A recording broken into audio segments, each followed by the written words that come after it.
চম্পা কিচেনে সবাইকে জানাই স্বাগত। আজকে আমি কুমড়ো, মসুরির ডাল, আলু, চিংড়ি মাছ দিয়ে একটা রেসিপি বানাবো। এটা এইভাবে রান্না করে একবার খেলে মুখে লেগে থাকবে। এটা এত সুস্বাদু হয়, এটা বাড়িতে একবার ট্রাই করে দেখতে পারেন। এটা কিন্তু খেতে খুব সুন্দর হয়। এটা আমার ঠাকুমার কাছ থেকে শেখা। এটা ঠাকুমা রেসিপিটা আমার ঠাকুমার, কিন্তু এটা একবার বাড়িতে রান্না করে এইভাবে দেখতে পারেন। মসুরির ডালটা আমি 1 চামচ তেল দিয়ে ভাজা করে নিচ্ছি। এটা কিন্তু কড়া করে ভাজা করব না, আমি একটু ভাজা করে নিয়ে এখানে জল দিয়ে দিয়েছি। এটা আমি সিদ্ধ করে নেব। ডালে আমি একটু নুন দিয়ে দেবো, দিয়ে মসুরির ডালটা সিদ্ধ করে নেব। আমি সিদ্ধ করে রেখে দিয়েছি। আমি এখানে চিংড়ি মাছটা ভাজা করে নেব।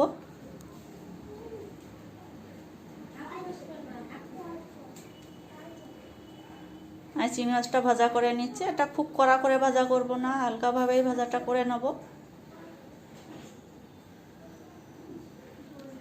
এইভাবে রান্না করলে সবাই ভালোবাসে। এটা খুব সুন্দর খেতে ভালো হয়। যারা কুমড়ো টুমড়ো খেতে ভালোবাসে না, তারা কিন্তু এইসব রান্না করলে বেশি ভালোবাসে।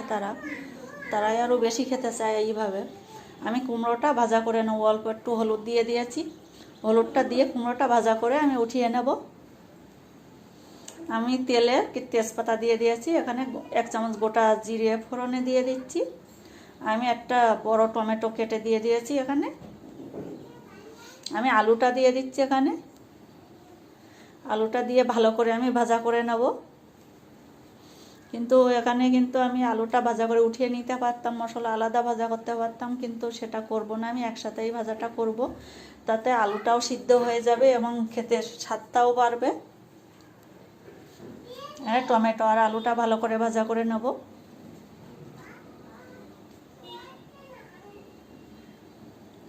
আমি এখানে আদা বাটা দিয়ে দিচ্ছি 1 চামচ, রসুন বাটা দিয়ে দিচ্ছি 1/2 চামচ,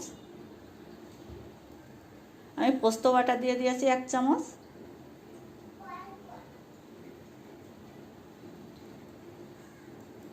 এখানে আমি হলুদ দিয়ে দিচ্ছি, স্বাদ মতো নুন দিয়ে দিয়েছি, কাশ্মীরি লঙ্কা গুঁড়ো 1/2 চামচ দিয়ে দিয়েছি। এটা আমি নাড়াচাড়া করে নেব।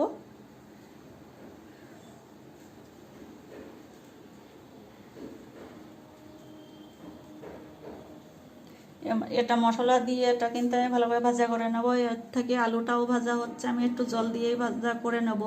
শুকিয়ে গেলে একটু জল দিয়ে দিয়ে ভাজা করে নিলে ভাজাটা ভালো হয়, আর মশলাটাও ভাজা হবে, এতে কিন্তু আলুটাও সিদ্ধ হয়ে যাবে। আমি এখানে জিরের গুঁড়ো 1/2 চামচ, ধনের গুঁড়ো 1/2 চামচ দিয়ে দিয়েছি। আমি অল্প জল দিয়ে দিয়ে ভাজা করে নিচ্ছি। এটা কিন্তু বেশি তেল দিয়েও রান্নাটা করছি না, অল্প তেলেই রান্নাটা হচ্ছে। আমি কাঁচা লঙ্কা বাটা দিয়েছি 1/2 চামচ, 1/2 চামচ চিনি দিয়ে দিয়েছি।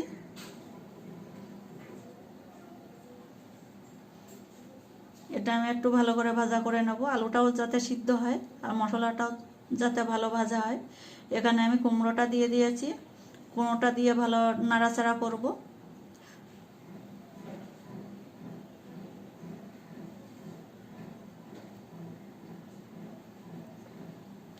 এটা কিন্তু আমি অল্প জল দিয়ে দিয়ে ভাজা করব, আবার ঢাকা দিয়ে দিয়েও করব, যাতে আলু কুমড়োটা দুইটাই সিদ্ধ হওয়া দরকার আছে। কারণ তারপরে আমি ডালটা সিদ্ধ করে রেখেছি, সেটা দেব। সেটার সাথে অতটা আমি বেশিক্ষণ ফুটাবো না, রাখবো না, তাই জন্য তাড়াতাড়ি হয়ে যাবে এইভাবে যদি আমি সিদ্ধ করে নিয়ে রান্না করতে পারি। এবার ডালটা আমি দিয়ে দিচ্ছি। আমার কুমড়ো আলুটা সিদ্ধ হয়ে গেছে। এটা খুব সহজে তাড়াতাড়ি রান্নাটা হয়ে যায় এবং খেতে তো খুব সুস্বাদুই হয় এইভাবে রান্না করলে।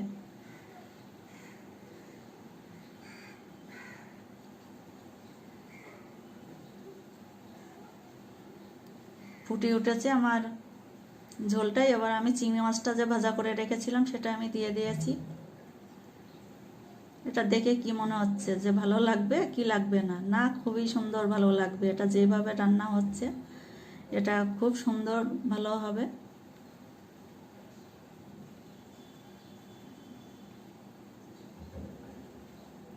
এভাবে ভালো করে আমি একটু ফুটিয়ে নেব। কুমড়ো আলুটা তো সিদ্ধ হয়েই আছে। আমি 1 চামচ গরম মশলা গুঁড়ো দিয়ে দিচ্ছি। গরম মশলাটা দেওয়ার পরেও কিন্তু আমি ভালো করে ফুটিয়ে নেব। গরম মশলাটা একটু আমি খুন্তি দিয়ে মিশিয়ে দেবো এর গায়ে, কিন্তু এটা আমি ভালো করে ফুটিয়ে নেব।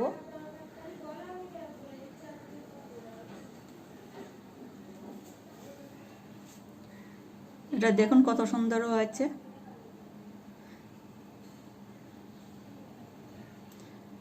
কারণ এটা আমাদের বাড়িতে রান্না হয়, আমার ঠাকুমা এই রান্নাটা করে, খুব সুন্দর, ভালো লাগে, খুব সুন্দর হয়। দেখুন এবার গ্যাসটা বন্ধ করে